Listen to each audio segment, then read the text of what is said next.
Good morning, students. Now, after explaining the methods of the measurement of national income, now today's my topic is precautions. What precautions must be taken while you measure the national income by income method, expenditure method, value added method. अगर आप आपने formula learn कर लिया, फॉर्मूले पे practice कर ली, अगर आप प्रिकॉशंस को भी माइंड में रखेंगे तो आपके न्यूमेरिकल्स भी सही रहेंगे और ये स्ट्रेट फॉरवर्ड थ्योरी का क्वेश्चन भी पेपर में आता है कि explain the precautions, either income method आ जाए, value added method, expenditure method, कि जब आप नेशनल इनकम कैलकुलेट कर रहे हो बाय एनी मेथड तो आपको कौन कौन सी प्रिकॉशंस माइंड में रखनी है. तो what precautions must be taken while using income method, expenditure method, value added method for the measurement of national income. Now start first. जो हमारा फर्स्ट है आज का हमारा the precautions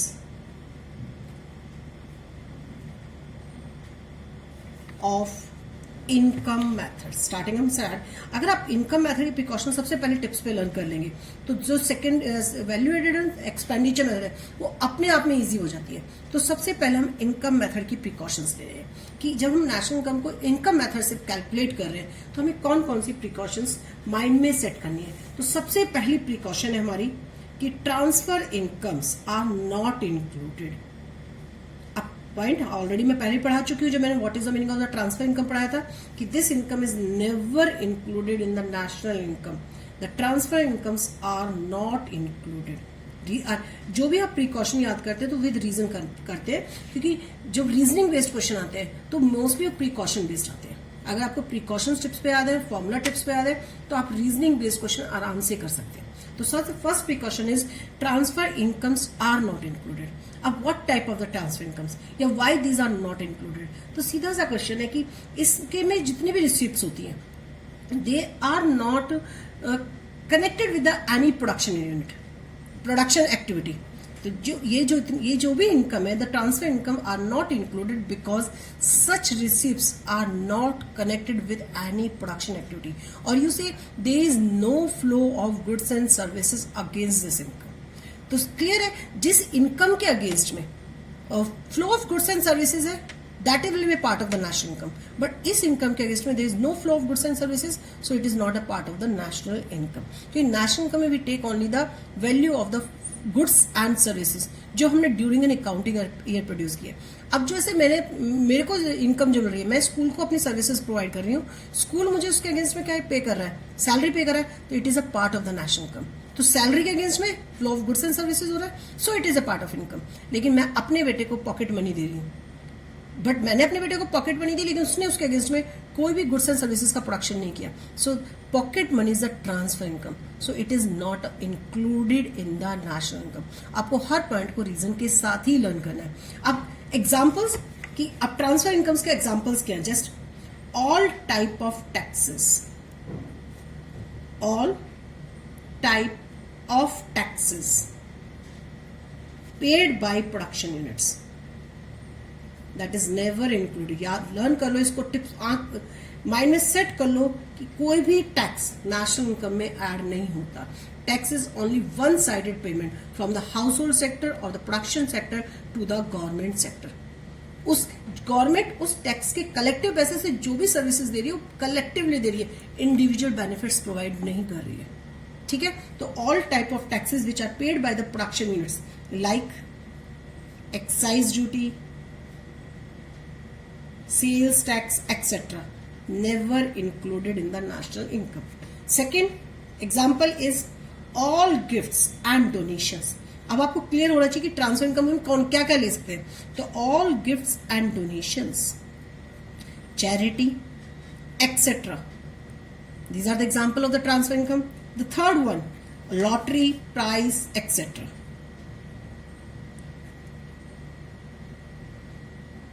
These are the example of the transfer income. The second one, the second precaution is capital gains is not included in the national income. Capital gain.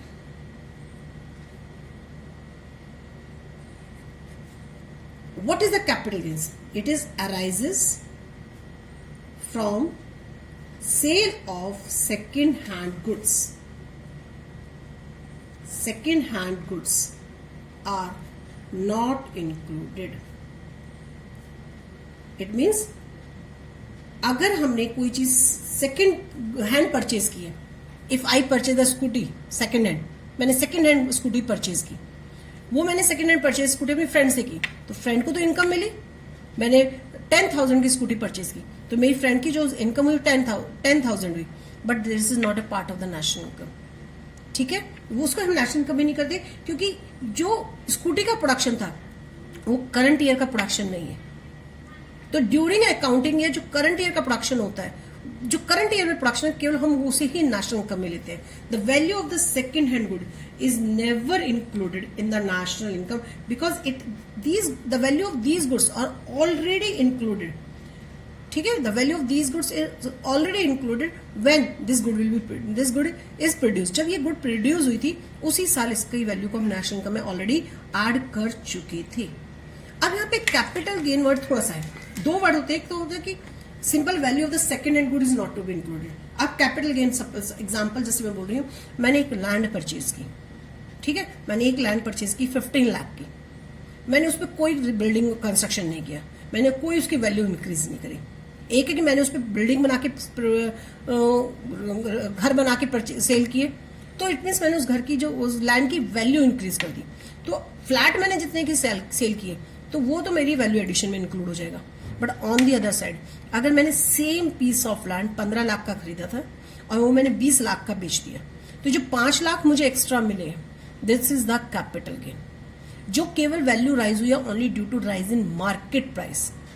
मैंने उस जमीन की वैल्यू नहीं बढ़ाई, ध्यान से रखना, मार्केट में उस चीज की प्राइस बढ़ गई थी इसलिए वो नेशनल इनकम में ऐड हो गई थी। ठीक है, इसलिए वो वैल्यू बढ़ गई थी, लेकिन this is not the part of the national income. Clear, this is not the part of the national income. Now it is clear the value of the second hand good is not included in the national income because this is not the production of the current year, or value of these good is already included in the producing year. जिस साल में इस goods का production होता हमने already इसकी value को उस साल में ऐड कर लिया था। लेकिन जो इंपॉर्टेंट पॉइंट है इस केस में कि एनी ब्रोकरेज, इसी से रिलेटेड पॉइंट है, एनी ब्रोकरेज और कमीशन रिसीव्ड बाय ब्रोकर्स और कमीशन एजेंट्स, किसी भी सेकेंड हैंड गुड को सेल करवाने में जो भी एजेंट ने कमीशन लिया है, that is a part of the national income. The on sale of such goods will be included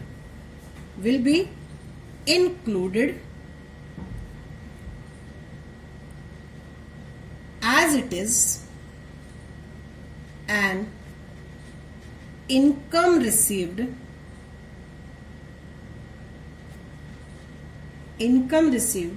for rendering productive services. Done?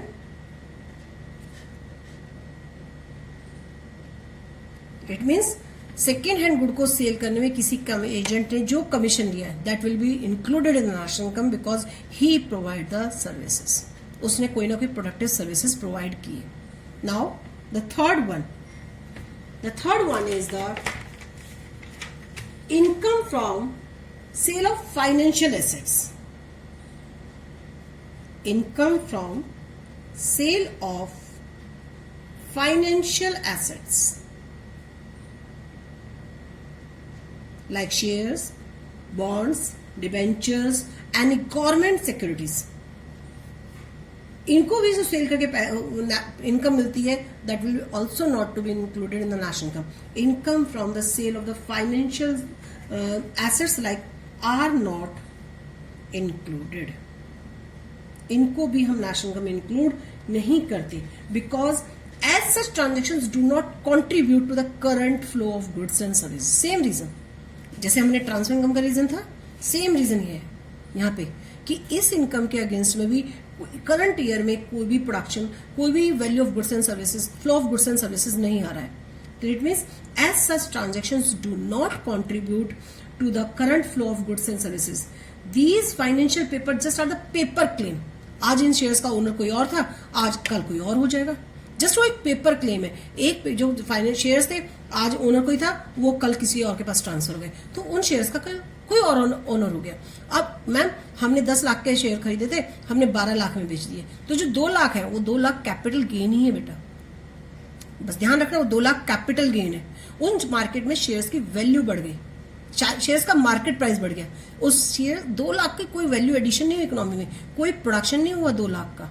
तो याद रखना, income from the sale of the financial assets also are not included in the national income. The next one is windfall gains. Windfall gains वही lottery, अचानक lottery लग जाए, ठीक है।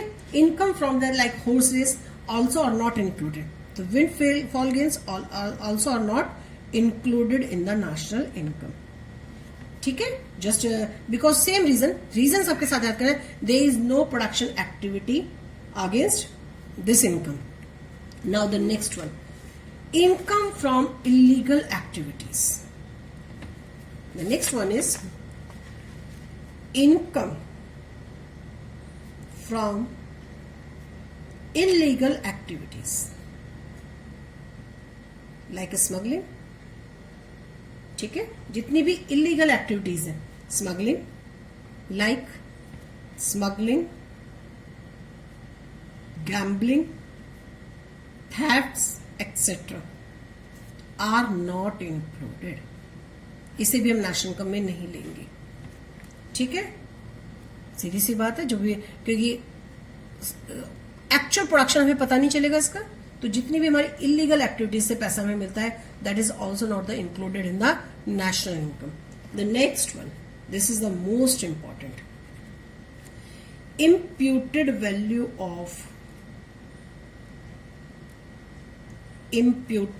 value of services provided by owners of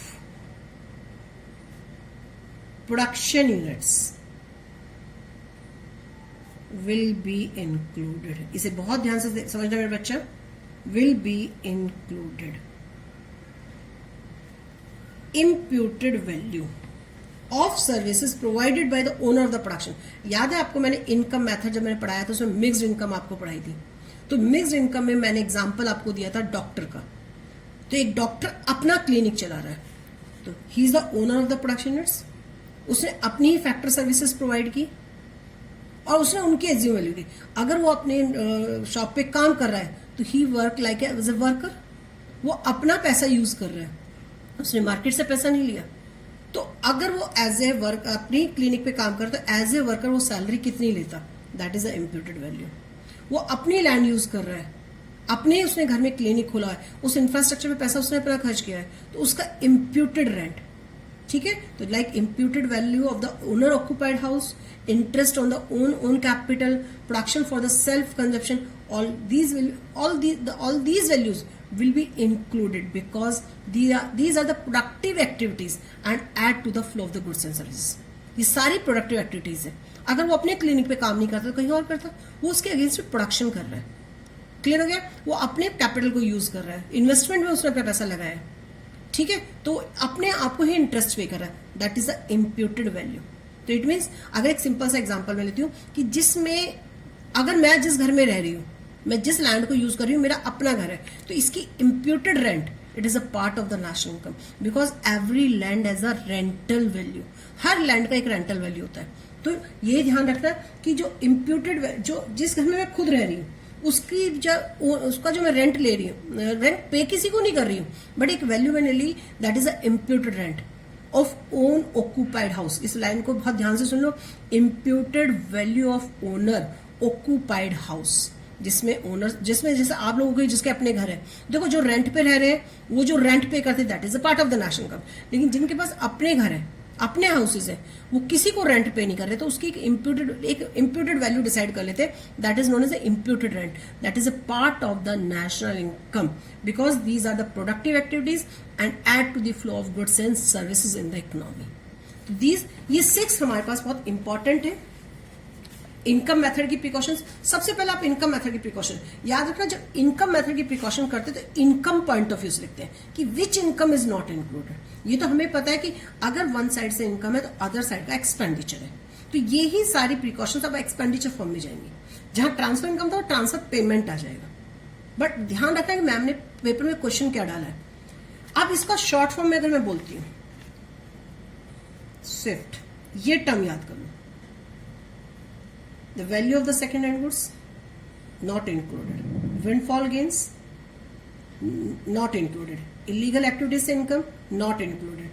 Financial assets को बेच के जो पैसा मिलता है, like shares and bonds को बेच के जो पैसा मिला, the income received after selling the shares, that is also not included. And transfer income is not included. अगर हम ये माइंड में सेट कर लें कि ये हमें इंक्लूड नहीं करना, तो अंडरस्टूड है। Value of the second hand goods, value of the windfall gains, value of the illegal activities, value of the financial sale of the financial assets, and the transfer income. These are not included in the national income. Clear हो गया? ये थी हमारी income method की precautions. अब हम इसी में से थोड़ी सी हमारी किधर काउंट हो जाएंगी, एक्सपेंडिचर मेथड में, वैल्यू एडेड मेथड में। अब हम सेकंड लेते हैं the precautions of value added. Second point है मेरा प्रिकॉशंस ऑफ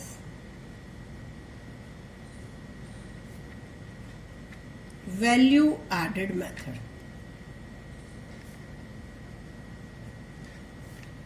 अब when you measure the national income with the help of the value added method, what precautions must be taken.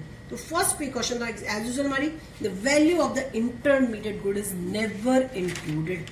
The first precaution mind में set कर लो, the value of the intermediate good is never included. First precaution,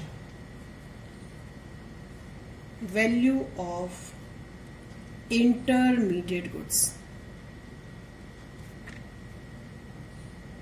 are not included. Reason? Because the value of this good is always reflected in the value of final goods. Clear है? जैसे हमने farmer वाला example ले रखा था, flour mill purchase the wheat for making the flour, तो the value of the flour, the value जो value of the flour थी उसमें उसने व्हीट की वैल्यू को भी इंक्लूड किया था।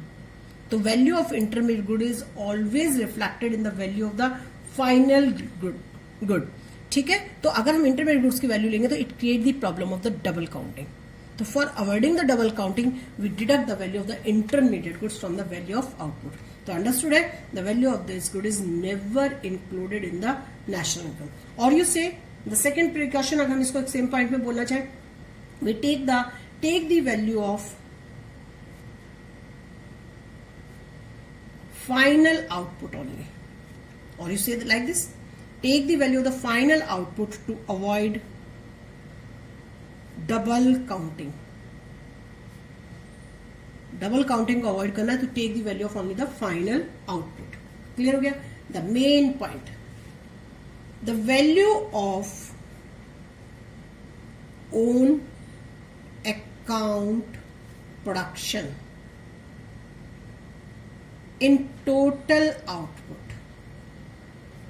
टोटल आउटपुट में जो आपने अपने लिए प्रोडक्शन किया, that will be included in the national income, will be included because they contribute to current output. They contribute to current output. अब एक फार्मर ने 100 kg व्हीट का प्रोडक्शन किया, that is a total output. एक farmer ने 100 kg wheat का production किया, that is total output. Out of the 100 kg 80 kg उसने सेल कर दिया, बट 20 kg उसने अपने लिए रख लिया। तो जो 20 kg उसने अपने लिए रखा है, the value of that good is always included because वो करंट ईयर का प्रोडक्शन है। इसे दिमाग में सेट कर लो, अगर किसी प्रोड्यूसर ने जिन भी गुड्स का प्रोडक्शन किया है उसने उसमें से वो गुड्स अगर अपने कंजप्शन के लिए रख लिए, तो the value of that good is always included. ध्यान रखना, देयर वैल्यू इज एस्टिमेटेड और imputed as they are not sold in the market. उसने वो 20 kg सेल नहीं किया, लेकिन उसे इतना मालूम है 20 kg की मार्केट वैल्यू क्या हो सकती है, तो उसकी इम्प्यूटेड वैल्यू को always included in the national income. ये अपने आप में एक इंपॉर्टेंट पॉइंट है। क्लियर हो गया? ध्यान से सुना। लेकिन अब इसी से रिलेटेड एक पॉइंट है, production of services for self consumption.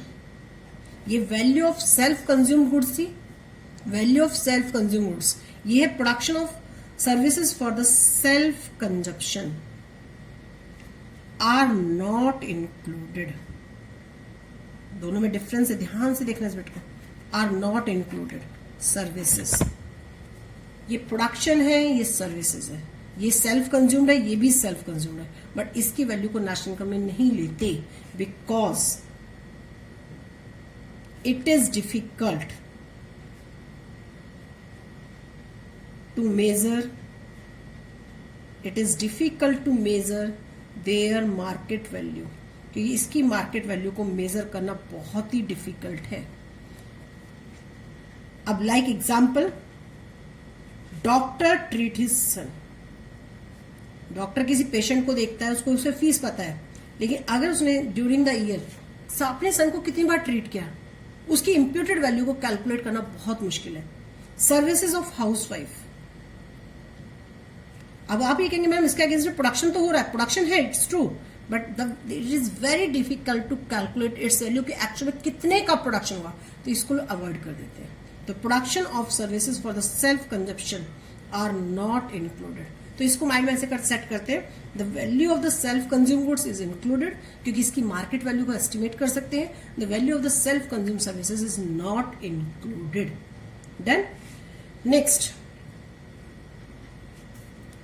the next one is same, imputed value of owner occupied house।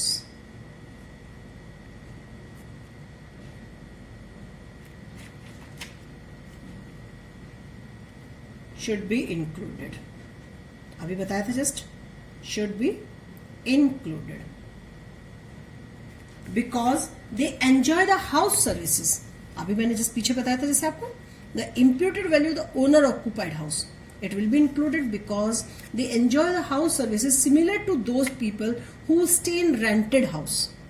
Clear है कि वो भी हाउस की सर्विसेज को एंजॉय कर रहे हैं, और एक जो रेंट पे रह रहा है वो भी हाउस सर्विसेज को एंजॉय कर रहा है। तो जब रेंट को इंक्लूड करेंगे तो उसके अपने घर की जो रेंट इम्प्यूटेड वैल्यू है कि अगर वो कहीं से करता तो उसे कितना पे करना पड़ता, तो उसकी इम्प्यूटेड वैल्यू को नेशनल इनकम में ऐड करेंगे। The next one, change in stock. The next one is change in stock.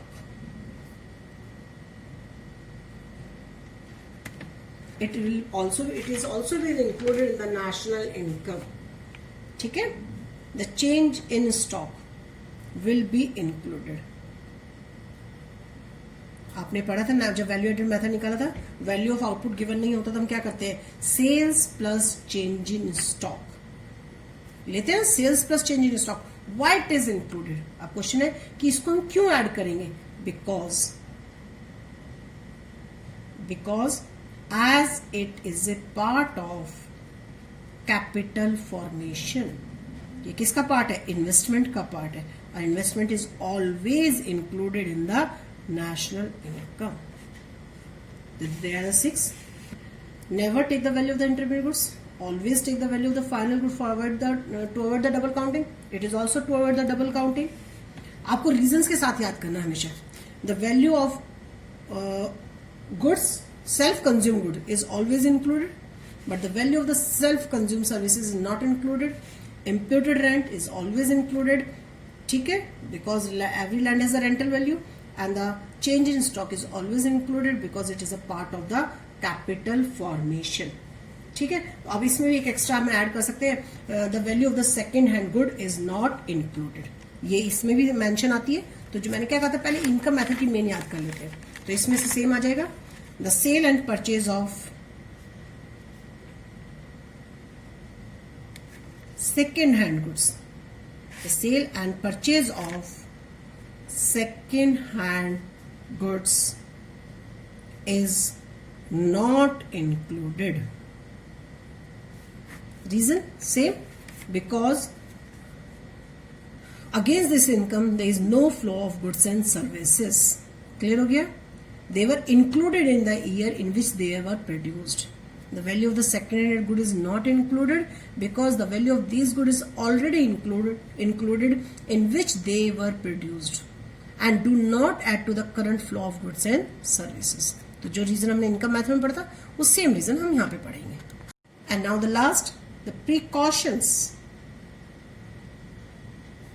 Of expenditure method.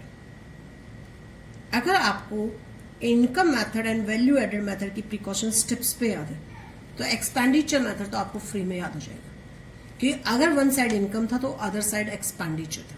अब उन्हीं सारी प्रिकॉशंस को हम एक्सपेंडिचर फॉर्म में लिखेंगे. जैसे फर्स्ट वन हमने लिखा value of second hand good is never included, तो हम यहाँ पे लिखेंगे expenditure on intermediate goods. Expenditure on intermediate goods will not to be included.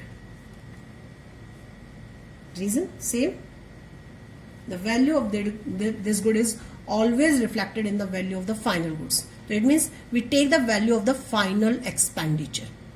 ठीक है, the value of these goods is reflected in the value of the final goods, so automatically we take only the final value of the final expenditure. If it is included again, it will lead to the double counting. बस थोड़ा सा explanation लिखेंगे कि अगर हम इसकी income को लेंगे तो it will create the problem of the double countings. हमने इनकम मेथड की फर्स्ट प्रिकॉशन पढ़ी थी, the transfer income is not included. अगर मैंने अपने बेटे को पॉकेट मनी दी तो फ्रॉम माई बेटा side that is a pocket money, but from my side that is from my बेटा side that is a transfer income, but from my side that is a transfer expenditure. Clear हो गया? अगर हमने government को tax पे किया था तो गवर्नमेंट की तरफ से ट्रांसफर इनकम थी, तो मेरी तरफ से क्या था? ट्रांसफर एक्सपेंडिचर था. तो अब हम इस प्रिकॉशन को कैसे लिखेंगे? The transfer payments are not included. आपको मेन प्रिकॉशंस में बस ये याद रखना है कि हम कौन कौन सी पॉइंट्स को नेशनल इनकम में इंक्लूड नहीं करेंगे. तो इसके भी आप रीजनिंग भी आराम से कर सकते हैं. मैंने आपको एक स्टेटमेंट दी, आपने कहा नहीं ये इसे तो हमने प्रिकॉशन में पढ़ा था, it will not to be included. और सारी प्रिकॉशंस हम रीजंस के साथ पढ़ रहे हैं, तो आपको रीजन के साथ मेंशन करना है. No, it is not included in the national income because. अगर आपने रीजन नहीं डाला तो आपको कोई भी मार्क्स नहीं मिलेंगे. तो transfer payments are not included because such payments are not connected with any productive activity and there is no value addition. बस ट्रांसफर इनकम पेमेंट का एक ही रीजन है, these payments and receipts are not connected with any production unit activity and there is no flow of goods and services against this income. The second one, next one is same. हमने बोला था income after selling the shares या sale of financial assets, उसको जो cell करके हमें income मिली थी that is not included. तो अगर किसी ने इनकम ली थी तो किसी ने एक्सपेंडिचर भी किया होगा, तो हम इस पॉइंट को वापस लिखेंगे expenditure on financial assets. Expenditure on financial assets like shares, bonds etcetera are not included. ठीक है, बिकॉज ठीक है, as such transactions do not contribute to the current flow of goods and services. क्योंकि इनके against में भी कोई current flow of goods and services में कंट्रीब्यूशन नहीं हो रहा है. It only leads to transfer of money from one institution to the another person और another institution. Against this transaction there is no flow of goods and services, just it is only transfer of money from one institution or person to the another one, nothing more. The next one is same जैसे हमने पढ़ा value of the second hand goods, तो यहां लिखेंगे expenditure on second hand goods is not included.